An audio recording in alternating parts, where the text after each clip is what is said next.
Hello, હું ચંદ્રિકા રાજપૂત શ્રી ગોપીનાથ કિચનમાં આપનું સ્વાગત કરું છું। અત્યારે શ્રાદ્ધ ચાલી રહ્યા છે તો દરેકના ઘરમાં ખીર કે દૂધપાક બનતા જ હોય છે અને અત્યારે ખીર કે દૂધપાક ખાવા જોઈએ જે આપણા હેલ્થ માટે ખૂબ સારા છે। તો ચાલો આજે આપણે ખીર બનાવીએ। તો ખીર બનાવવા માટે મેં અહીંયા જૂના આખા બાસમતી ચોખા લીધા છે। હવે જો બાસમતી ચોખા ના હોય તો જે ઘરમાં ચોખા હોય એ લેવાના, પણ માપ આપણે એવી રીતે કરવાનું કે એક વ્યક્તિ માટે 1 મુઠ્ઠી ચોખા લેવાના।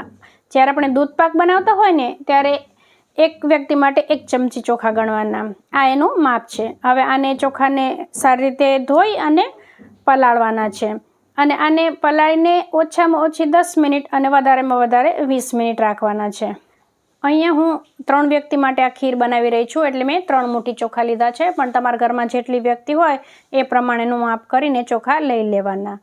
હવે જો આ ચોખાને પલળ્યા 20 મિનિટ થઈ ગઈ છે, ચોખાનો કલર પણ બદલાઈ ગયો છે અને ચોખ્ખો આવી રીતે તોડીએ ને એટલે સરળતાથી તૂટી જાય।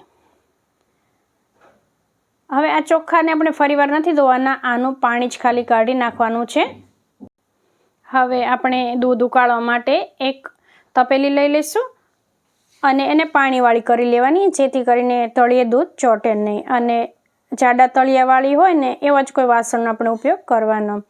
હવે આમાં 1 લીટર હું દૂધ લઈ લઈશ અને અહીંયા મેં ફૂલ ફેટવાળું અમૂલ ગોળ દૂધ આવે ને એ લીધું છે। એટલે દૂધપાક કે ખીર બનાવવા ફૂલ ફેટવાળું દૂધનો જ ઉપયોગ કરવાનો, જેથી કરીને સારા બને। હવે આને આપણે ગેસની હાઈ ફ્લેમ પર જ્યાં સુધી એક ઉભરો ના આવે ને ત્યાં સુધી થવા દઈશું અને એક ઉભરો આવી જાય ને પછી આમાં આપણે ચોખા એડ કરવાના છે। ગેસની ફ્લેમ હાઈ છે એટલે ઉભરો તો ફટાફટ આવી જશે અને ઉભરો આવે ને પછી જ ચોખા એડ કરવાના। અને એક બાબત એ ખાસ કે આપણે ખાંડ ક્યારે ઉમેરવાની એ આપણે ખાસ ધ્યાન રાખવાનું। તો ચોખા આ સારી રીતે કૂક થઈ જાય ને પછી ખાંડ ઉમેરવાની છે। દૂધપાક બનાવતા હોય કે ખીર એટલે ખાંડ છેલ્લે ઉમેરવાની। હવે આને આપણે જો હાઈ ફ્લેમ પર થવા દઈશું તો આપણે સતત હલાવતા રહેવું પડશે અને જો આપણે બીજું કામ કરવું હોય તો લો ફ્લેમ પર થવા દેવાનું, જ્યાં સુધી આ ચોખા સારી રીતે કૂક ના થઈ જાય ત્યાં સુધી થવા દેવાનું છે। હવે આપણે થોડી વાર પછી આપણે ચેક કરી લઈશું કે ચોખા કેવા કૂક થયા છે। આમાં સારી રીતે કૂક થઈ ગયેલા જોઈએ અને દાણો પણ આપણે પલાળી રાખીએ એનું કારણ જ એ કે પલાળીને રાખીએ ને એટલે જલ્દી કૂક થઈ જાય અને દાણો એકદમ છૂટો છૂટો રહે। ઘણા લોકો ખીર એવી રીતે બનાવતા હોય છે કે ભાત પહેલાં બનાવી લે અને દૂધને ઉકાળી અને એ રાંધેલો ભાત ઉમેરી દે અને ખાંડ ઉમેરી દે એટલે એ ખીર, પણ દૂધમાં જે ચોખ્ખો આમ કૂક થયો હોય ને એ જ ખીર ખાવાની મજા આવે, એટલે આ વધારે સ્વાદિષ્ટ લાગે ખીર।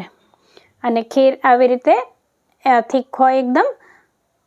અને આ દૂધપાક તો આપણને બધા જાણીએ છીએ કે એમાં ચોખા એમાંય આવે ને ખીરમાંય આવે, બંનેમાં આવે, પણ દૂધપાકમાં ચોખાનું પ્રમાણ ઘણું ઓછું હોય। હવે આપણે ચેક કરી લઈએ। જો હજી આ ચોખા બરાબર નથી કૂક થયા એટલે હજી થોડી વાર આપણે થવા દઈશું। આવી રીતે આપણે વચ્ચે વચ્ચે ચેક કરતા રહેવાનું કે ચોખા સારી રીતે કૂક થઈ ગયા છે કે નહીં। હવે થોડી વાર પછી આપણે ફરી ચેક કરીશું અને આપણને જોતા જ ખ્યાલ આવી જાય કે હવે થઈ ગયા છે, એકદમ સરસ દાણો ફૂલી જાય। આ ખીરને મેં 15થી 20 મિનિટ જેટલી વાર મેં ગેસની હાઈ ટુ મીડિયમ ફ્લેમ પર થવા દીધી અને જો હવે ચોખા પ્રોપર કૂક થઈ ગયા છે એટલે હવે આમાં આપણે ખાંડ ઉમેરવાની છે। દૂધપાક બનાવતા હોય કે ખીર, ચોખા કૂક થઈ જાય પછી જ એમાં ખાંડ ઉમેરવાની।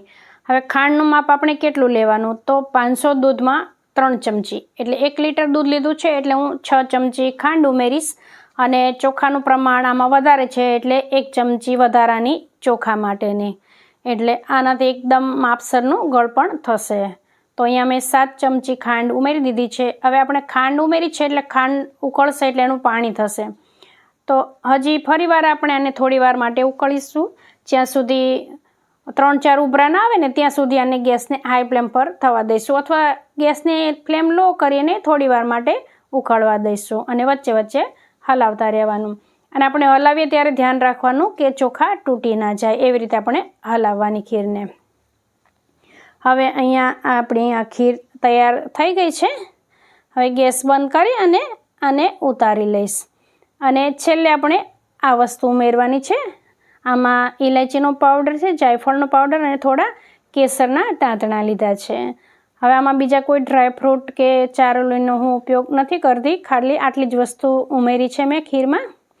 જો આમાં તમારે તમારી પસંદ પ્રમાણેના ડ્રાયફ્રૂટ ઉમેરવા હોય તો ઉમેરી દેવાના. હવે આને આપણે ગેસ પરથી ઉતારી લઈશું. અને દૂધપાક હોય કે ખીર એ ગરમ અથવા તો હુંફાળા હોય ને એવા જ પીવાના. અને ઠંડા કરીને ફ્રીજમાં રાખીને ઠંડા કરીને નહીં પીવાના. આપણે ગરમ પીએ ને તો એ આપણા હેલ્થ માટે ફાયદાકારક છે. અને શ્રાદ્ધ પક્ષમાં આપણે દૂધપાક કે ખીર ખાવા જ જોઈએ. એ આપણા શરીર માટે સારા છે. એટલે જ આપણા વડવાઓએ આવા બધા નિયમો આપણને આપ્યા છે કે એ બાને આપણે ખાઈએ. હવે અહીંયા જો સરસ મજાની ખીર તૈયાર થઈ ગઈ છે. ખીરમાં ચોખાનું પ્રમાણ આવી રીતનું હોય છે.